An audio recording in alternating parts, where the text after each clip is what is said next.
So we're going to be going over your study guide for our first test, which is overall pre-algebra review concepts. I'll be writing the questions and answers on the screen here, so follow along. Number one question from your study guide says, in your own words, what does the absolute value of a number mean? So the absolute value of a number is the number's distance from zero.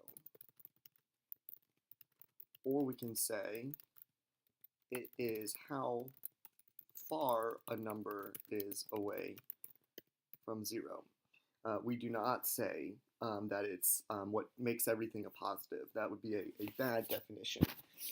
So that is your basic definition for absolute value. And so now let's get started into some of the actual calculation questions. So our first question, number two, says evaluate the absolute value of negative 20 plus the absolute value of 5. So what we're going to do first is we always have to take the absolute values. We have to do what's on the inside before we do the addition problem. And that's where some of you messed up on the quiz last week. So you always take the absolute value first. So the absolute value of negative 20 is saying how far is negative 20 from 0? Well, it is 20 units away from 0. Then we're going to take the absolute value of 5. 5 is 5 units away from 0. So 20 plus 5 equals 25. And that would be our answer for our first question, first calculation question. All right. So let's get some space in here. Here we go. Next question, number 3. Number 3 is into our integer section, and now we're just going to be doing some calculations with integers. So we have negative 13 plus negative 7. So it says negative 13 plus negative 7. So remember, when we're adding, we think about negatives as debt. So what this is really saying is you owe somebody $13 and then you owe somebody else 7. So to pay off all of your debt, you owe $20 altogether. So our answer here is negative 20. This is where we also use that rule for people who like the rules of same sign, find sum. Meaning if they all have the same sign, add them like normal, and then put the actual sign in front of it. I like to think about it in terms of money. Debt plus debt equals more debt. All right, question number 4. Question number, here we go. Question number 4, there we go. Question number 4 says 21 plus negative 31. So in this one, 21 would be money that you have, and negative 31 would be debt, something that you owe. So if you owe somebody $31, but you only have $21, so therefore you can't pay off all your debt. So to figure out how much you still owe, we're going to subtract the money you have from your actual debt, which gives us 10. So this is money you still owe, so therefore it would be a negative 10 as your final answer. And this is where we used that shortcut rule of if you have different signs,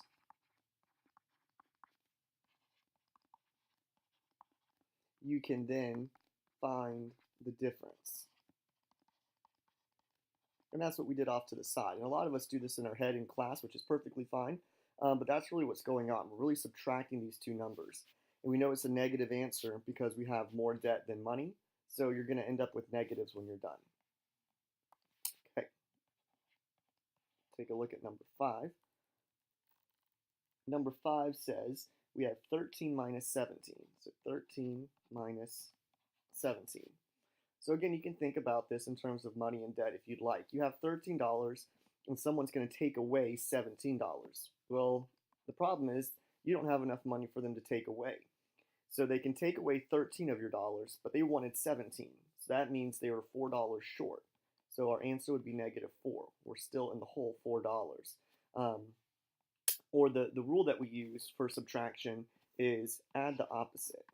We always add the opposite, and it will always work. We went over this in class of why it works. We proved it with a lot of subtraction problems. So I'm not going to go into it here to show you that the subtraction turns into addition, and the opposite of 17 would be a negative 17. So again, 13 would be your money, and negative 17 would be debt. So if you have $13 and you owe somebody $17, you don't have enough money, so that's how we get that answer of negative 4. All right, let's go on to number 6. Number 6, we have negative 3 minus a negative 12. And here again, now it might be a little bit trickier to think about terms of money and debt. So that's where subtraction, turning those into addition problems, makes things really nice for us. So again, the rule for subtraction is we're going to add the opposite. So this subtraction sign turns into addition, and the opposite of a negative 12 is a positive 12. So here we go again, addition. We have, this is debt because it's negative, and this 12 is money that we have. So we owe $3 and we have 12. So we can pay off all of our debt and we're still going to have money left over. We would still have $9 left over because we had different signs, and what we did in our head is we found the difference. And because we have more money than debt, we end up with money when we're done. All right, on to number 7. Now we get into our multiplication and division. And this is where things can get tricky because some people start mixing up the rules of negatives of adding and negatives of multiplication. So this is in class where we used the tic-tac-toe. And the tic-tac-toe works by the positives. Rather than playing with X's and O's, we're going to play with positives and negatives. And the positives have to win, and they have to win diagonally. So the positives would win here. So then all these other spaces can become negatives. So negative, negative, negative, negative, negative, and negative. And now we just read this across from left to right. And here's the great thing. If we read it, this says a positive times a negative is a negative. And that's the rule for multiplication. A negative times a positive is also a negative. And finally, a negative times a negative is a positive. And that's the one that's really important to know. That's not a good star. But that's the one that we really do want to know. Because earlier, a negative plus a negative, or debt plus debt, gave us more debt. But in multiplication, it doesn't work that way. A negative times a negative is a positive. So I really suggest you put this graphic organizer on your test this week, right, when you get your test, so that way you can look at this for any multiplication and division problem. This is what will guide you. So let's get back to it. So we got our rules listed. So here we go. We have number 7, which says negative 10 times 8. So I'm going to multiply like normal. 10 times 8 is an 80. And then I just go, look, I've got a negative and a positive. So right here in the middle row, a negative and a positive makes a negative. So my answer is a negative 80. Question 8 says negative 3 times negative 5. So negative 3 times a negative 5. So again, we're going to multiply like normal. So 3 times 5 is a 15. And now I'm going to look at my signs, a negative and another negative. So I look in my tic-tac-toe chart, and here we go. Negative, negative gives us a positive. So my answer is going to be a positive 15. All right, number 9 says we have negative 40 divided by negative 4. Divide like normal, so 40 divided by 4 gives me a 10. I have a negative and a negative, so I go to my chart. Negative, negative, positive. So my answer is just a positive 10. On to question 10, where we have 62 divided by negative 2. So 62 divided by 2 gives me a 31. And then we have a positive and a negative. So up here on the top row, we have positive, negative, which gives me a negative. So my answer is a negative 31. So again, that chart is going to be helpful for all of your integer questions involving multiplication and division. Now we move on to the next section of our study guide, which is our fraction section. So here we go with fractions. Number 11 says 3 7/8 plus 2 5/8. So in class, we said you could always work with mixed numbers with addition and subtraction if you want to, However, later on, mixed numbers don't work when we multiply and divide. So what I like to do, I use impropers every time. You don't have to for addition and subtraction, but it's just what I do. So let's change this to an improper fraction. So this 3 means that we have 3 whole whatever. So let's do pizzas because that's what I always talk about. So I have 3 whole pizzas. This 8 tells me how many slices are in a whole pizza.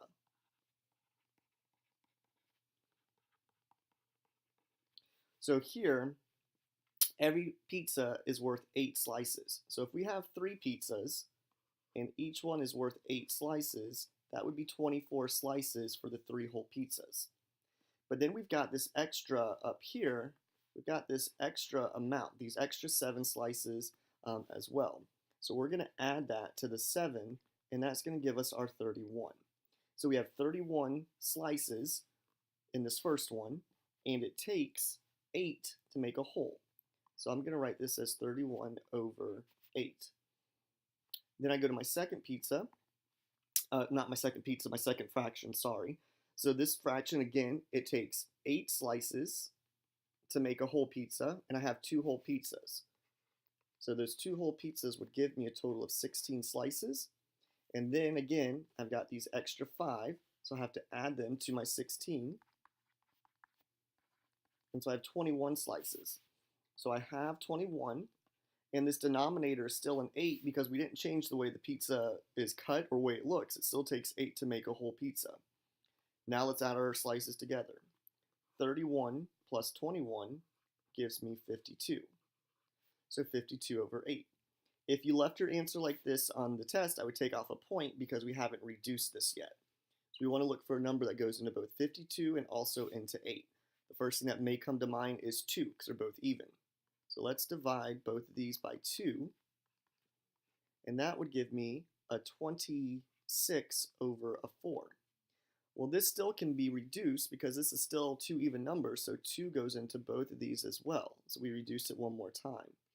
And that gives me 13 over 2, and that would be a perfectly fine answer, 13 over 2.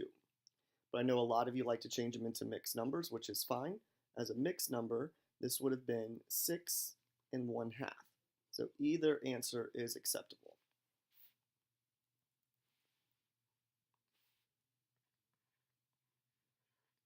All right, number 12 has us doing 4/7 minus 2/5. Here's where we have a problem. This time, in our first pizza, it takes 7 slices to make a whole. And in the second one, it takes 5 slices for a whole. This means our pizzas were not cut the same way. So our slices aren't identical to each other, so we can't subtract them. So this is where we had to find that common denominator. We need to make sure these denominators are the same thing. One way to find a common denominator, it's not always the most efficient way, but it will always work, is to just multiply the 2 numbers by each other.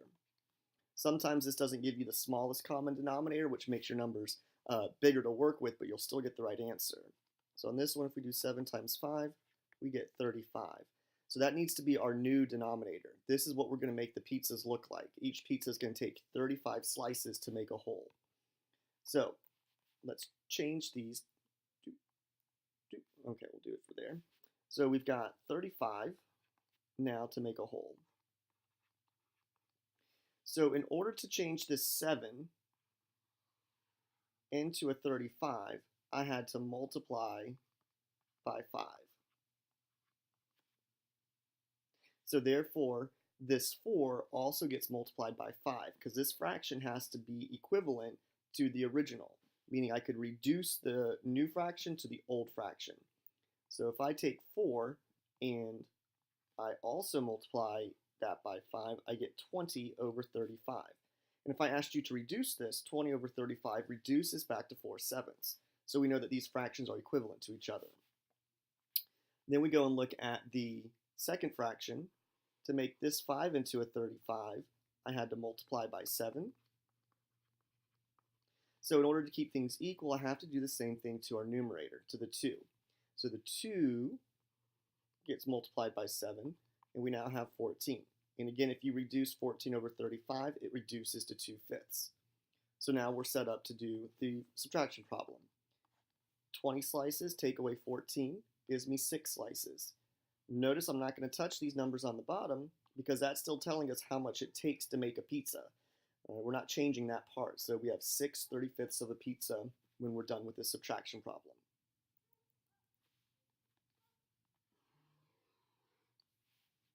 All right, number 13.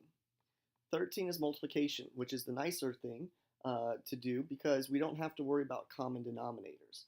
You can get them, but it is a waste of time. So I'm going to make that note over here because some of you used them on the quiz this past week. So I'm going to make a note. Common denominators not needed. You only need those when you add or subtract your pizza slices together. Multiplication, we don't have to worry about it. So let's change these into improper fractions because we have to. So for this one, 2 whole pizzas, it takes 3 to make an entire pizza. So we have 2 times 3, which gives us 6 slices. We have an additional 1 slice, so 6 plus 1, which gives us 7. So we're going to have 7/3 for our first fraction. Our second fraction, we have 3 whole pizzas. On this one, it takes 5 slices to make a whole one. So we're going to go 3 times 5, so we're going to have 15 slices just from the 3 whole pizzas. Now we've got the additional 2. So 15 plus 2 is equal to 17. And on the second fraction, remember it takes 5 to make a whole, so we're just going to put 5 on the bottom here. Now when it comes time to multiplying, that's the nice part, you just multiply straight across.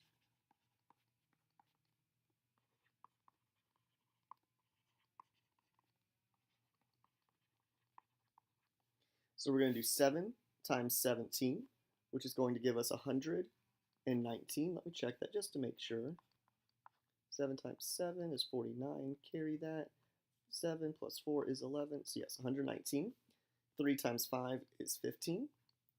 So we don't have anything that can be reduced. So that's going to be our final answer. So again, on this one, when you multiply, we multiplied the numerators together, and then we multiplied the denominators together. And that's why people like multiplication, because it's pretty self-explanatory. You do what you kind of seems natural to do.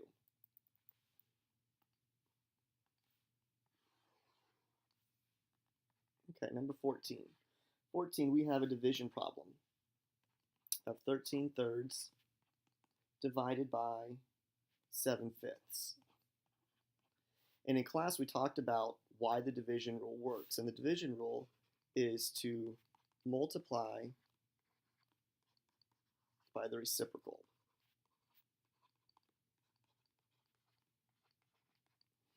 And the reciprocal is a fancy way of saying flip, the flipped fraction. So here's what we do. It's division, so we have to change it to multiplication. And then we have to flip the second fraction, only the second fraction. So the 5 goes to the top, the 7 goes to the bottom. Your original first fraction does not change. We keep it 13/3. And now we get back into multiplying the tops, our numerators, and the bottoms, our denominators. So 5 times 13, that's going to give us a 65. And a 3 times a 7 is a 21. Nothing can go into 65 or 21, so that is our reduced form, so we're going to leave it just like that. Again, you can change them into mixed numbers if you want to, but we really don't like to do that in algebra, so we're going to leave it just like this. But if you do that, you will get full credit on your test. So those were the denominators, and this was our numerator.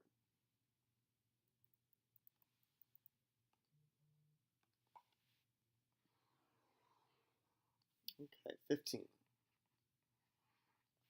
We have -2 1/4 plus 5 5/6. So here we go. We've got an addition problem. So because we have addition, we must use common denominators because we're going to be adding slices of pizza and they have to be the same size. So we have, again, I'm going to use improper fractions here, so I'm going to change this over. So this is going to be negative 4 times 2 is 8. 8 plus 1 is 9. So negative 9/4 plus 6 times 5 is 30, plus the 5 gives me 35. So plus 35 over 6. So I owe somebody 9/4 of a pizza, and I have 35/6 of a pizza. So we need to figure out how much do we have or do we owe when we're done. So let's get that common denominator. Again, we could do 4 times 6, which is 24, and we could use that as our common denominator, but that's going to be one of the bigger ones. So I'm going to look for a multiple of 4 and 6 instead to see if they have something in common before 24. So the multiples of 4, I'll go 4, 8, 12, 16, 20, and then we'll go to that 24. And then the multiples of 6, 6, 12, 18, 24. So we see that they do have 24 in common as a multiple, but they have one before that, and that's the one that we're going to use because it'll be a smaller number. So this multiple of 12 that they share. So we're going to use a denominator of 12. Now let's figure out what's going on. To get that 4 to a 12, I multiply by 3. So to keep things equivalent, I have to also take the 9 and multiply it by 3. And if we do that, we get 27.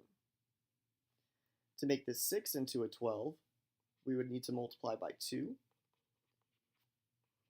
So to keep things equivalent, I have to do the same thing to that 35 and multiply it by 2, which gives me a 70. To check your work, see if this reduces back into the original fractions, which they do. So let me write this a little bit nicer. So we have negative 27 twelfths plus 70 twelfths. So again, we can think about this. I know we've been talking about pizza, so we'll continue it with pizza. And this negative 27, that's pizza debt. That's pizza I owe someone. I owe somebody 27 slices. And this positive 70 is pizza I have. So if I have 70 and I owe 27, let's figure out how much I would have left over. So 70, and then I got to take away the 27 I owe people. So this becomes 43. And this is pizza I still have, so it's a positive 43. So 43 over 12, which can't be reduced. So we're going to keep it just like that. And that ends the fraction section. Now we move into the order of operations section. Before we get started on order of operations, just a quick review. We follow GEMDAs or PEMDAs. But remember, the M, D, and the AS, I put them on the same level because they work as a team.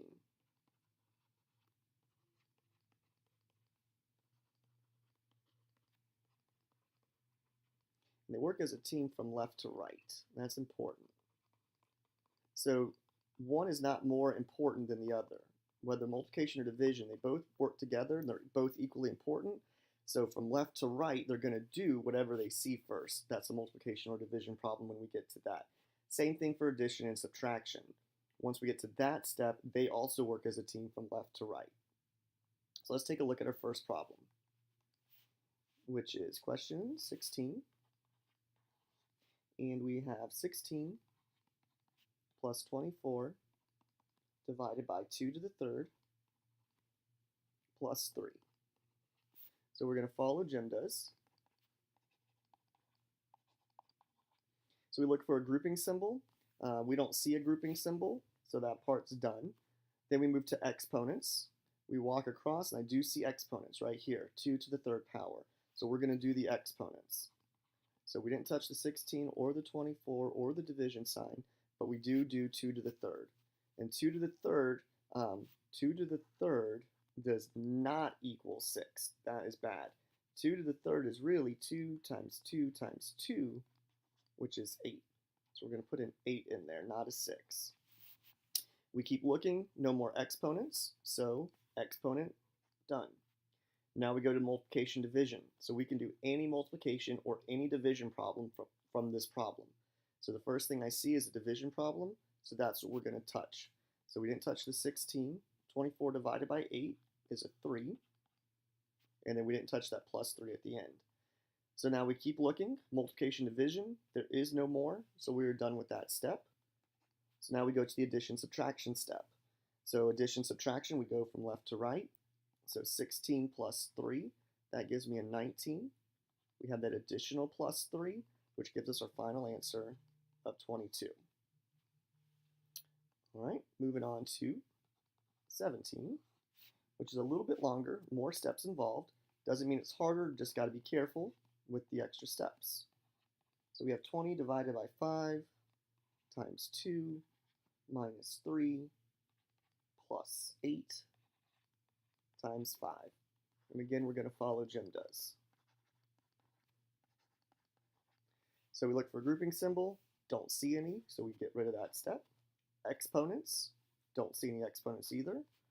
Multiplication division, yep, so we call them in.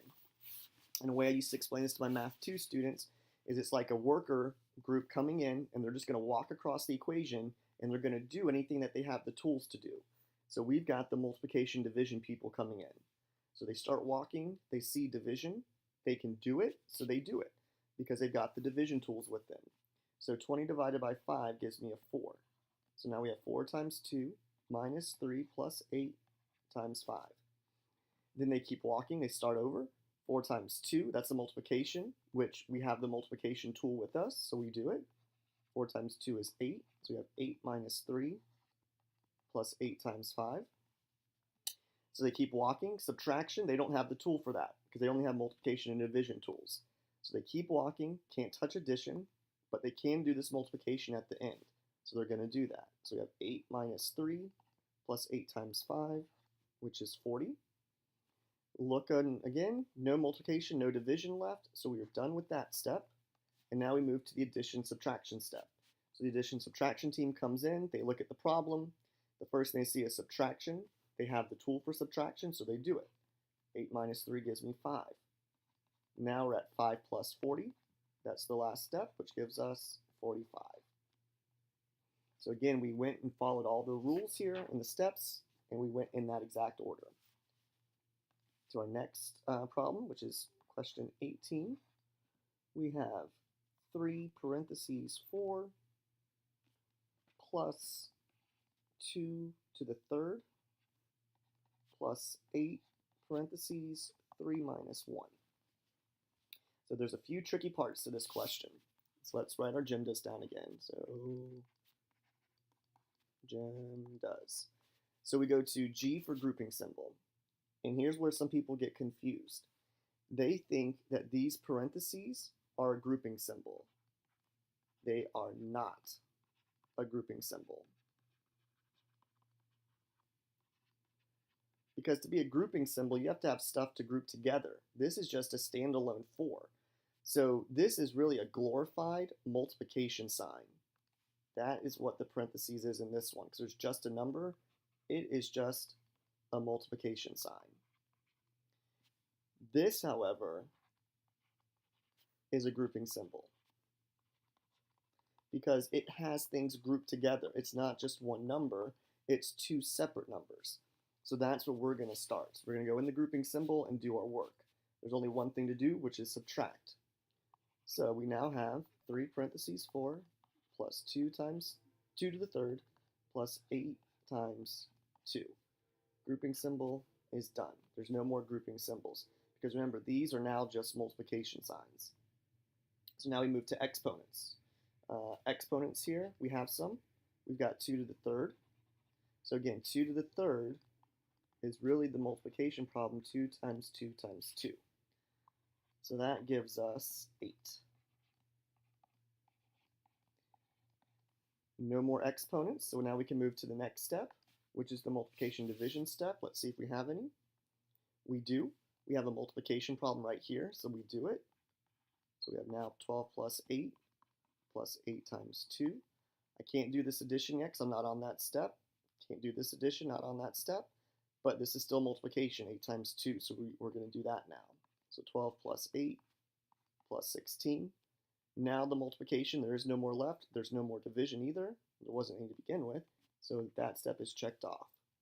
Now we go to our final step, which is addition and subtraction. So 12 plus 8 is 20.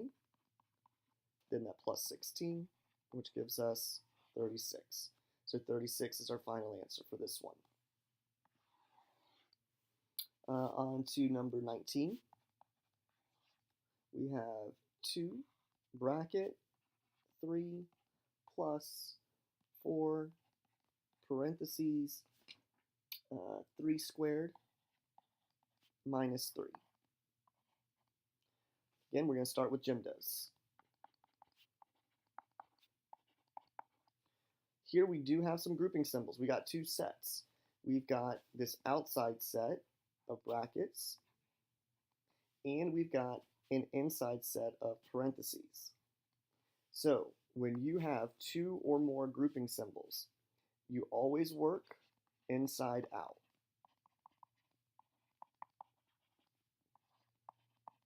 Meaning, find the ones that are the closest to the insides, which would be these parentheses in yellow here. So that's what we're going to do our order of operations on. So once we go in, we've got exponents and subtraction. Exponents come first, so that's what we're going to do first. So I have 2 bracket 3 plus 4 parentheses 9 minus 3. Now I can do the subtraction. So 9 minus 3 is going to give me 3 plus 4 times 6. And now that grouping symbol has been taken care of. Because now this parentheses is no longer a grouping symbol because there's only one number. It is just a multiplication sign. So now we have to start over again because we still have grouping symbols we have to work with. So we look and see, are there exponents in there, which there are not. Is there multiplication and division in there? Yes, there is. There's a multiplication problem. So that's what we're going to do. So 4 times 6 gives me 24.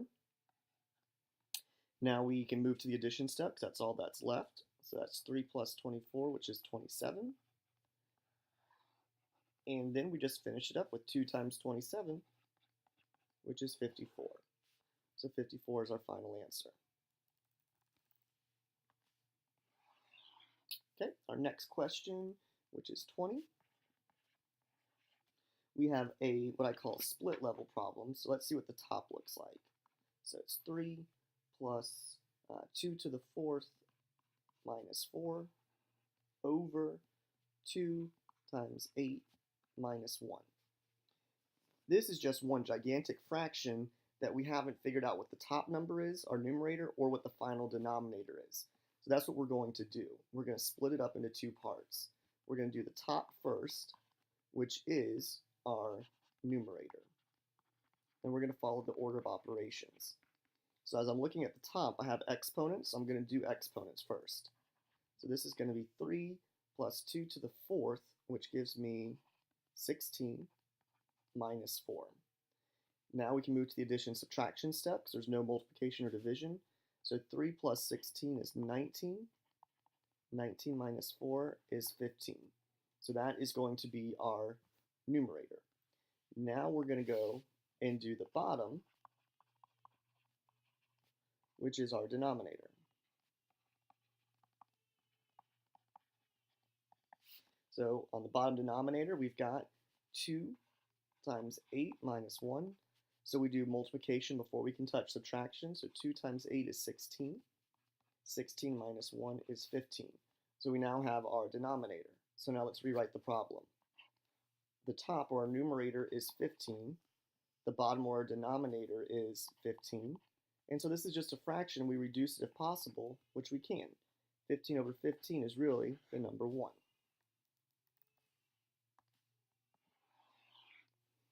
All right, for number 21, the expression is 3y plus 8. That's what you see on your paper. What we have to do is translate it into words. So translate using words. So let's look at this first part, 3 and a y touching. That means they're being multiplied. So what we can say is 3 multiplied by y. And if you don't want to write y, the variable, y is just a random number, so we can say by a number. Then the next part is we have this addition problem. We are adding 8, so we just write added to 8. Now there is many ways to translate this. This is not the only correct answer. This is just the one that will be the most popular because it's the most straightforward. So if you don't have exactly this, we will check it and make sure you have the right answer. But there's lots of ways to translate this. So let's look at the next one, which is 22. And this is what the equation looks like.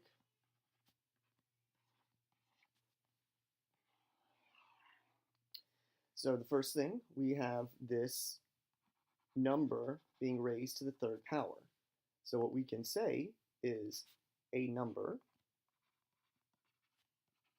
or you can use the variable w, you can say w, but I'm just going to say I just wrote a number. So a number raised to the third power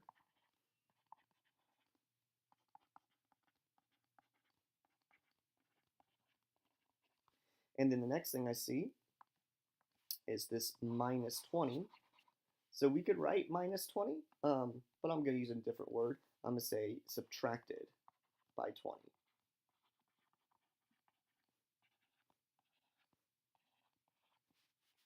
And that's it. And again, there's many ways of saying this as well.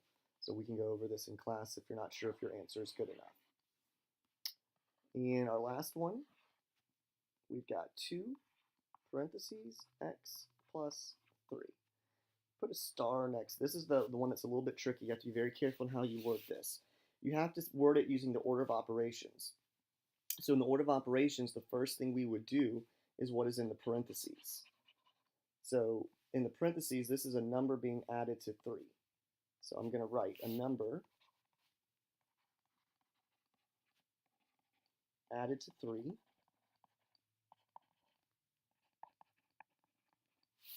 Here's the tricky part. A number added to 3.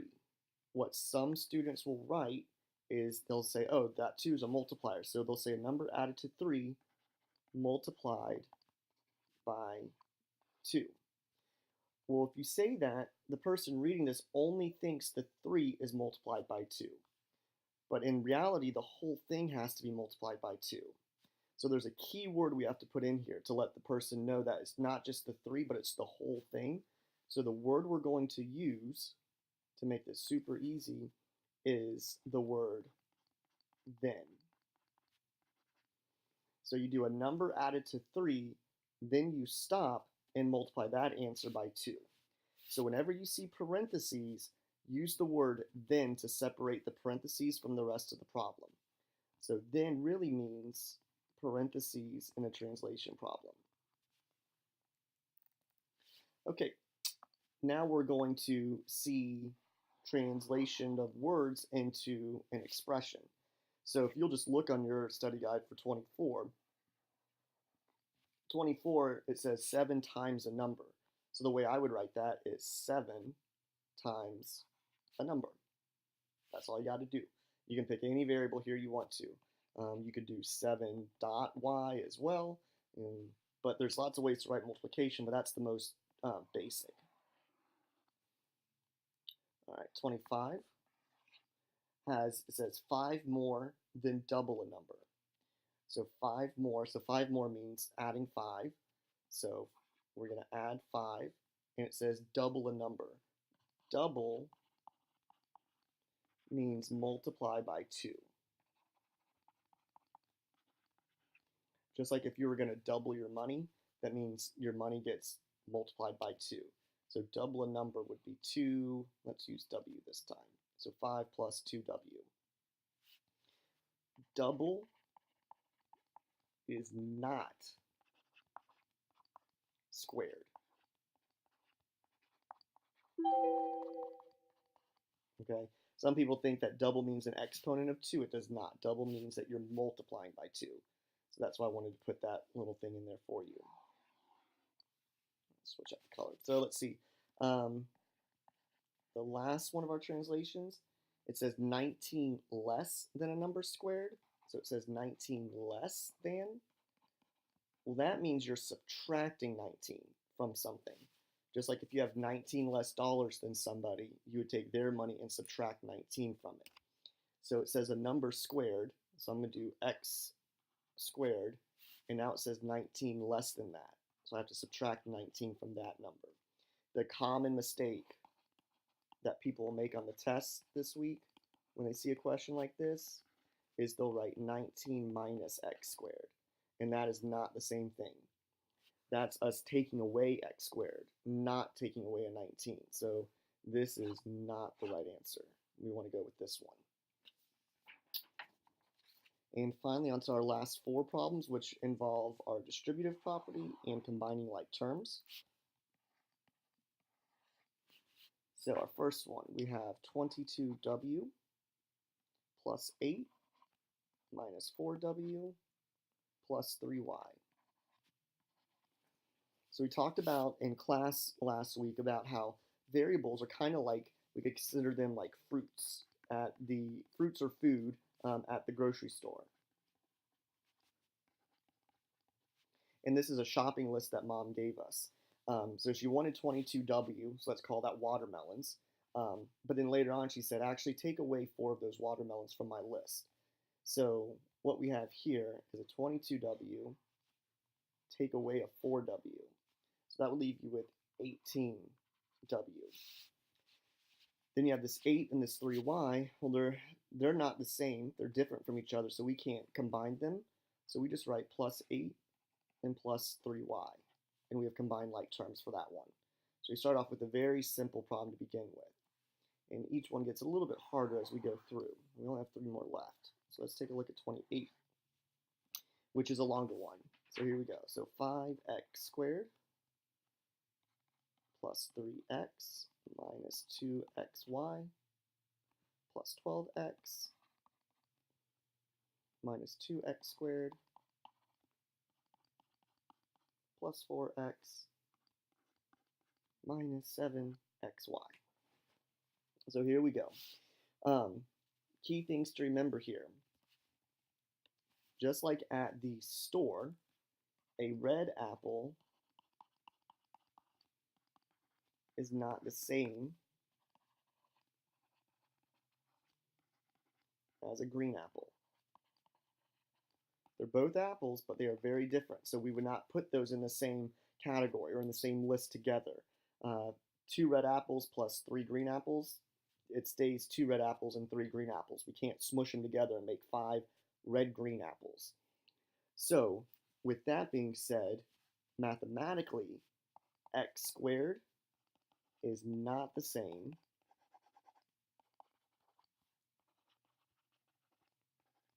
as x. We wrote down in our notes that, if you want to go back and look at them in OneNote, that to be like terms, you have to have same variable and this is important, and same exponent. So using that knowledge, let's go back and take a look at the problem. So I start off with the 5x squared. So I'm looking for any other x squareds in the problem, which we do have. We have a 5x squared, and we have a negative 2x squared. And another note to make that we did last week is that the symbol in these problems, the symbol is attached to the number after it.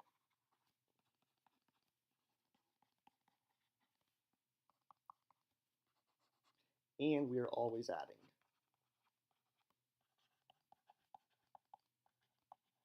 So I have a positive 5 added to a negative 2. Well, that would give me a positive 3. So I have 3x squared to start the problem off. Then I come up and look. I have some x's. So I've got a positive 3x added to a positive 12x added to a positive 4x. So positive 3 and positive 12 make positive 15. Positive 4 make positive 19. And since it's a positive, I write plus that number. So plus 19x. And then I look see if there's anything else, and there is. We have some xy's. This is a negative 2xy. This is a negative 7xy.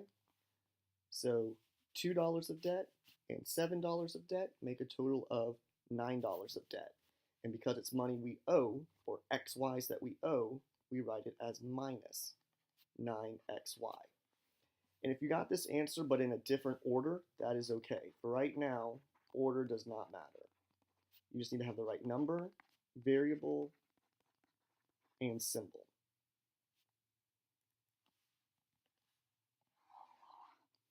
And on to 29. We have 4 parentheses, 3x minus 8. So on this one, we go inside the parentheses and we try to subtract, but we can't. Because x's don't go with numbers without x, so you can't subtract these. So this is when we had to use our distributive property. And on the distributive property, everybody inside gets multiplied by this outside number touching it. Because when a number is touching parentheses, it means multiplication. So in class, you see me do this a lot. But for the sake of this video, I'm going to actually show the steps. This is 4 times 3x minus 4 times 8. So 3x's, if we multiply 3 by 4, we get 12x's. 4 times an 8 is a 32. So we have 12x minus 32, and we can't do anything else with that. We're done with it, because they cannot go together. And finally, our last problem, which is 2 parentheses 7 minus 8x minus 4 times 3x plus 2. I would put a big star next to this one because this is where the most mistakes will probably occur. So we have 7 minus 8x. We can't do that. But we have a 2 touching it, so we can do the distributive property. So we're going to do 2 times 7, which is 14, and 2 times negative 8x. So positive and a negative multiplied. Remember, we got that tic-tac-toe if we need it. So plus, plus, plus, minus, minus, minus, minus, minus, minus. So I got positive, negative. So positive, negative makes a negative. So negative 16x. And here is where we have to be super careful. This 4 is not just a regular 4, it is a negative 4. So when we do the multiplication here, we're multiplying with a negative. So we have a negative 4 times a positive 3x. So a negative times a positive is another negative. So that gives me a negative 12x. Then I have this negative 4 times a positive 2. Negative times a positive is another negative. So 4 and 2 make an 8, so it's a negative 8. The distributive property has been done. Now we see if we can combine, which we can. We can combine our 14 and our negative 8 because they are just regular numbers without variables, so we put them together. So 14 added to negative 8 is a positive 6. So we have 6. Then we can put together our negative 16x and our negative 12x. So a negative 16 added to a negative 12 gives me a negative 28x. And we write minus because the answer is negative, so we just write minus that number. If you put 6 plus negative 28x, that also gets you full credit, but the best answer is this one because we use the least amount of signs possible. And that is it for our very first study guide. I hope this video is helpful.